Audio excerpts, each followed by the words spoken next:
జయవారి దయజరాజు తోటి భారతీయులందరికీ నమస్కారాలు తెలియజేస్తూ, మిత్రులారా, జార్జ్ టౌన్ యూనివర్సిటీ విద్యార్థులను ఉద్దేశించి అమెరికాలో రాహుల్ గాంధీ మాట్లాడుతూ ఏం మాట్లాడాడు అంటే, నేను భారతదేశంలో ఎలాంటి జాతీయత లేదు, పాలన బాగోలేదు, భారతదేశంలో అలాగుంది ఇలాగుంది, ప్రజాస్వామ్యం లేదు, భారతదేశంలో ఎన్నికలు సరిగ్గా జరగలేదు, అలాగే మోదీ అంటే నాకేమీ భయం లేదు, మోదీ భయపడుతున్నాడు, ఈ రకమైనటువంటి మాటలు అక్కడ మాట్లాడటం జరిగింది.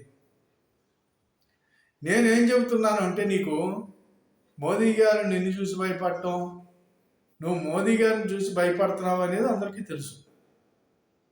ఎంచేతంటే మోదీ గారు మీ పైన సరైన యాక్షన్ తీసుకోకపోవటం ఆయన చేసిన పెద్ద తప్పు. నువ్వు అనేక కేసుల్లో ఉన్నావు, నిన్ను అసలు బయట తిరగననుకుంటావు. రెండోది, నువ్వు విదేశాలకు పోయి అమెరికాలో భారత వ్యతిరేక శక్తులతోటి కలిసేవు, ఇంతకుముందు కలిసేవు. అలాగే ఇటలీ వెళ్ళిపోయి బ్రిటన్లో భారత వ్యతిరేక శక్తులతోటి కలుస్తున్నావు. ఇలాగ అనేక దేశాలు పోయి నువ్వు భారత వ్యతిరేక శక్తులతోటి, పాకిస్తాన్లో భారత వ్యతిరేక శక్తులతోటి నువ్వు కలుస్తున్నావు. అసలు ఎందుకు కలుస్తున్నావు? నువ్వు నీకు పనేంటి? నువ్వు నిజంగా భారతదేశంలో నువ్వు భారతదేశ యొక్క క్షేమం కోరుకునేవాడైనా, భారతదేశ యొక్క నువ్వు భారతీయుడు అయ్యున్నా నువ్వు ఇలాంటి పనులు చేయవు కదా, నువ్వు కాదు అసలు. ఎందుకు కాబట్టి నువ్వేంటంటే, ఈనాడు కాశ్మీర్లో పక్కన హర్యానాలోని ఎన్నికలు జరుగుతూ ఉన్నాయి, అక్కడికి వెళ్ళావు. ఎన్నికలు జరగటానికి మిత్రులారా కాశ్మీర్ పోయాడు. కాశ్మీర్లో 370 ఆర్టికల్ ఇస్తాను మీకు, మళ్ళీ 330 మీకు పునరుద్ధరిస్తాను.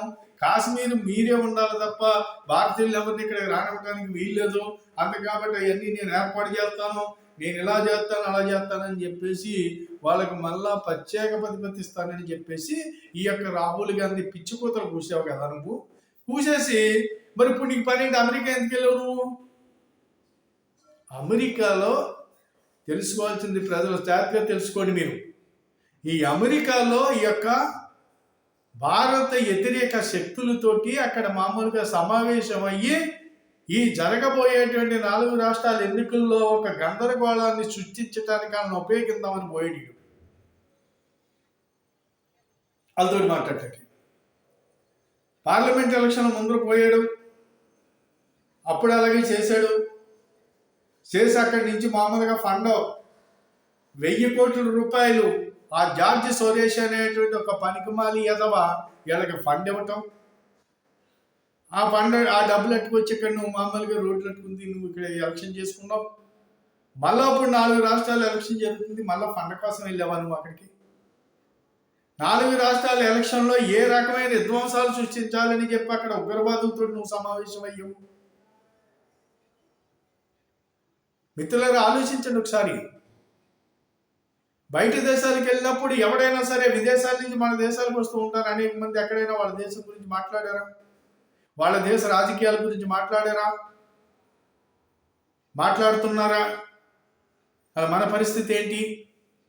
మరి మోదీ గారు ఎప్పుడైనా విదేశాలు వెళ్తే ఎప్పుడైనా కాంగ్రెస్ పార్టీ గురించి మాట్లాడతాడా? ఆయన ఇక్కడున్న రాజకీయాల గురించి మాట్లాడతారా? ఆయన మాట్లాడరు కదా.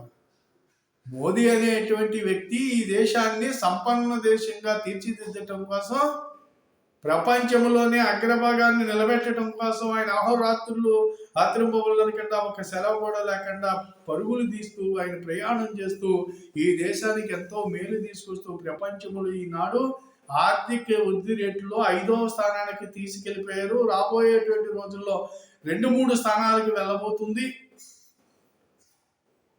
కాబట్టి ఇలాంటి కార్యక్రమాలు చేసేటువంటి వాడు నరేంద్ర మోదీ గారు. భారతీయుడు కాబట్టి భారతీయ ఆలోచనలు ఉంటాయి ఆయన దగ్గర. నైపుణ్యం లేదు భారతదేశంలోని విద్యార్థులు నిరుద్యోగులు ఉన్నారని చెబుతున్నాను. 7,000 ఉద్యోగాలు ఇచ్చేసేవేంటి? మరి 10 సంవత్సరాలు పరిపాలించావు కదా నువ్వు మన్మోహన్ సింగ్ని పెట్టి. ఎన్ని ఉద్యోగాలు ఇచ్చావు నువ్వు? భారతదేశంలో నైపుణ్యత లేకపోవటం ఏంటి? ఈనాడు స్వయం కృషితోటి, స్వయం శక్తితోటి ఆయుధాలు తయారు చేసుకుంటున్నాం, మంత్రాలు తయారు చేసుకుంటున్నాం, వ్యాఖ్యలు తయారు చేసుకుంటున్నాం. భారతదేశంలో తయారు చేయిందంటూ లేదు ఈ రోజున. మరి నువ్వేమైనా తయారు చేయించావా? మరి నైపుణ్యత కొరవడటం ఏంటి? నైపుణ్యత అనే దానికి అర్థం తెలుసా నీకు? ఈ దేశంలో ఉన్నటువంటి అనేక మంది యువతిని రోజుని ప్రభావితం చేసి make in India, still India అనేక రకాలుగా వాళ్ళకి పథకాలు పెట్టి ప్రోత్సహించి, ఎక్కడో చదువుకున్నటువంటి పిల్లల్ని ప్రోత్సహించి కంపెనీలు పెట్టించి అనేక రకాల కార్యక్రమాలు చేసుకుని ముందుకెళ్తుంటే ఏం మాట్లాడుతున్నావు నువ్వు? కొంతమందికి న్యాయం జరుగుతుందంటున్నా. ఎవరికి కొంతమందికి న్యాయం నీకు జరగట్లేదు న్యాయం. నీ కుటుంబానికి న్యాయం జరగట్లేదు. ఎందుచేతంటే నీ అమ్మ, నువ్వు, నీ బాబు, నీ మామ, నీ తాత అందరూ కలిసి ఇక్కడి నుంచి మామూలుగా విదేశాలకు పట్టుకెళ్ళి దోచుకున్నారు కదా. ఇప్పటికీ మీరు దోచుకుంటూనే ఉన్నారు కదా. అది కాబట్టి ఇటువంటి సొమ్ము విదేశాల నుంచి సొమ్ము తెచ్చుకుని మరీ పట్టిపోతున్నాను. మరి ఈ రకంగా దోచుకున్నటువంటి వాడు నీకు దోచుకోవడానికి కుదరటలేదు. నీకు అధికారం వస్తే దోచుకుందామని చూస్తున్నావు, అది కుదరట్లేదు. కాబట్టి నీకు అన్యాయం జరుగుతుందని భావించుకోవాలి. అంతే తప్పించి దేశ ప్రజలు ఈ రోజుని 85 కోట్ల మంది ఇక్కడ ఆహార ధాన్యాల కొరత లేకుండా అందిస్తున్నటువంటి పేదవాళ్ళకి నరేంద్ర మోదీ గారి యొక్క ప్రభుత్వం. ఈ దేశంలో ఈ రోజున అనేక మంది ఈ రోజున వ్యాపారాలు చేసుకోవాలన్నప్పటికైనా సరే చిన్న పెద్ద అనే తేడా లేకుండా 50,000 దగ్గర నుంచి లక్షల రూపాయలు, కోట్ల రూపాయలు ఈ రోజుని ప్రభుత్వం సబ్సిడీ లోన్లు అందిస్తుంది. ఎందుకో తెలుసా? ఇక్కడ ఉన్నటువంటి అభివృద్ధి కోసం, అభివృద్ధి చేయటం కోసం. ఈ దేశంలో కాంట్రాక్టర్లు కానీ, ఈ దేశంలో కంపెనీలు కానీ నీకు పనిచేయి, వాళ్ళకి పడి అడుగుతూ ఉంటావు నువ్వు. ఎందుచేతంటే నీ అమ్మ అక్కడి నుంచి, నీ బాబు ప్రధానమంత్రిగా ఉన్నప్పుడు నీ అమ్మ బయట నుంచి తీసుకొచ్చి ఆ కత్రోసి గారిని ఆడిని ఇన్ని పారంభం తీసుకొచ్చి నీ అమ్మ వాళ్ళ చేత వ్యాపారాలు చేయించింది. ఇక్కడ 10 రూపాయలు 100 రూపాయలు మీరు చేసుకున్నారు, దోచుకున్నారు. ఇది మీరు చేసినటువంటిది. అదే భారతదేశంలో నైపుణ్యత ఉంది. ఈ 10 సంవత్సరాల్లో ప్రపంచాన్ని దాటుకుని ముందుకు పోతుందనేటువంటి ప్రపంచ దేశాలన్నీ కూడా భారతదేశాన్ని చూసి అసూయపడుతున్నారనే సంగతి నువ్వు మర్చిపోతున్నావు. మరి ఎక్కడికి వెళ్ళినా నరేంద్ర మోదీ గారికి బ్రహ్మరథం పడుతున్నారు. ఈవేళ ప్రపంచంలో ఒక పెద్దన్న పాత్ర పోషించేటువంటి స్థాయికి నరేంద్ర మోదీ గారు ఎదిగారు. ఈవేళ ఎక్కడికి వెళ్ళాలన్నా మా దేశం రండి అని స్వాగతిస్తున్నారు. మరి నీ ముత్తాత గారి నుంచి చూసుకున్నట్లయితే కనుక అప్పటి వరకు మీ పాలనలో ఎప్పుడు కూడా ప్రజలకి తీరని లోటు, అన్యాయాలు అనేకమైన జరిగినాయి. ఈ దేశం అప్పుల పాలైపోయింది. బంగారం తాకట్లు పెట్టారు. ఈ దేశ ప్రజల్ని తాకట్టు పెట్టేశారు మీ ఇష్టం వచ్చినట్టునే. అంతే కాబట్టి రాహుల్ గాంధీ, నీకు తెలియని విషయాల గురించి మాట్లాడకూడదు. భారతదేశం గురించి ఏదైనా ఉంటే ఇక్కడ మాట్లాడు. అమెరికా వెళ్ళి మాట్లాడతావేంటి? అసలు విజ్ఞత ఉందా? అన్నం తింటున్నావా నువ్వు అన్నం తింటున్నావా లేకపోతే ఇంకేదన్నా తింటున్నావా? దేశ గౌరవాన్ని వెవడమంటున్నాను. అసలు భారతదేశం గౌరవాన్ని బయట బజార్లో పెట్టడానికి నువ్వు ఎవడవు అంటున్నాను. నువ్వు విలువలు లేని కార్యక్రమాలన్నీ చేస్తున్నావు. నువ్వు బయటికి వెళ్ళి విచారం చేస్తున్నావు. ఇక్కడ ఎదవేసాలు వేసి నువ్వు ఎక్కడెక్కడ ఏ వేసాలు వేస్తున్నావు. ఈ మధ్యలో ఒక పత్రిక మీ గురించి, నీ అమ్మ గురించి, నీ గురించి, నీ అందరి గురించి కూడా బంగాళాదేశం ప్రముఖ పత్రిక కథలుగా పొంగాలుగా రాసింది. మరి దాని గురించి ఎక్కడ మీరు ఖండనివ్వలేకపోయారు. మరి అన్నీ నిజమే కదా. అంతే కాబట్టి రాహుల్ గాంధీ, నువ్వు నేను ఈనాడు ఈ నరేంద్ర మోదీ గారి యొక్క ప్రభుత్వాన్ని నేను కోరుకునేది ఏంటంటే వీడి యొక్క ఈషా ఈ యొక్క పాస్పోర్టు రద్దు చేయండి. ముందర ఈ యొక్క పాస్పోర్ట్ను రద్దు చేయండి. ఇలాంటి దరిద్రుడు బయటికి వెళ్తే చాలా ప్రమాదాలు మనకు ముంచుకొస్తాయి. అందుకని రాహుల్ గాంధీ అనేవాడిని ఖచ్చితంగా సంకీళ్ళేసి లోపల ఇవ్వాల్సిన అవసరం ఉంది. దేశద్రోహ కేసు పెట్టవలసిన అవసరం ఉంది వీడి మీద. ఈయన ఇలాగే వదిలేస్తే ఇలా చెత్తవాగుడు వాగుతూ ఉంటాడు. ఈ పనికిమాలోడు అసలు ఈ భారతదేశం వీడికి పని ఏంటి అంటున్నాను. వీడికి వీడి అమ్మకి వీడికి పని ఏంటి ఇక్కడ? వీడి తండ్రి వర్ధంతో జయంతో ఏదో వచ్చింది నిన్న మొన్ననే. వీడి తాత ఫిరోజ్ ఖాన్ జహాంగీర్ గాంధీ ఎవరో ఒక అతను వీళ్ళ తాత. కనీసం అలా దాని గురించి అసలు వీళ్ళు పట్టించుకునే లేదు. అది కాబట్టి ఇలాంటి పనికి మాలోడు కుటుంబము తెలీదు, కుటుంబ వ్యవస్థ తెలీదు, దేశ సంస్కృతి తెలీదు, సాంప్రదాయం తెలీదు.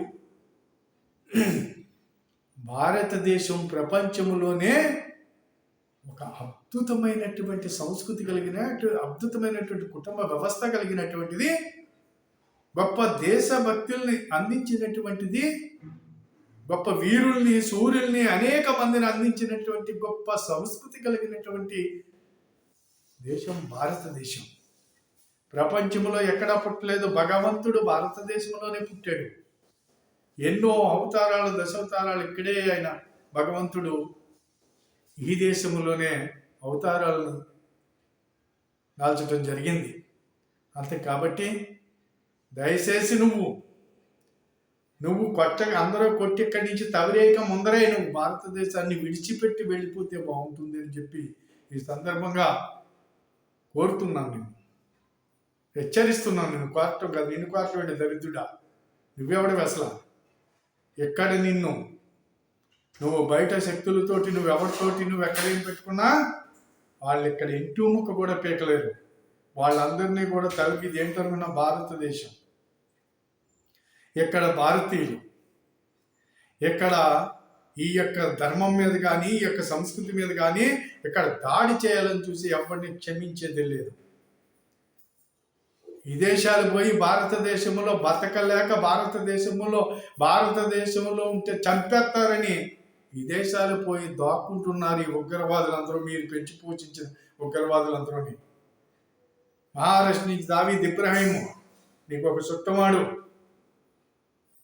అలాగే ఇలాంటి వాళ్ళు పన్నుగాడు ఈ పారంపోకులందరూ కూడా భారతదేశంలో ఉంటే తొక్కి నారలాగేస్తారని విదేశాలు పోయి దాక్కుంటున్నారు. వాళ్ళ దగ్గరికి వెళ్ళి నువ్వేమో మంత్రాలు జరుపుతున్నావు. వాళ్ళు నువ్వు కలిసి ఇక్కడ పీకేది ఏమీ లేదు. నువ్వు ఇక్కడి నుంచి వెళ్ళకపోతే నువ్వు తన్నులు తింటావని చెప్పి సందర్భంగా నేను హెచ్చరిస్తూ ఉన్నాను. మిత్రులారా, ఆలోచించండి. భారతదేశ గౌరవాన్ని కాపాడుకుందామా? భారతదేశ రక్షణ కాపాడుకుందామా? భారతదేశ ధర్మాన్ని కాపాడుకుందామా?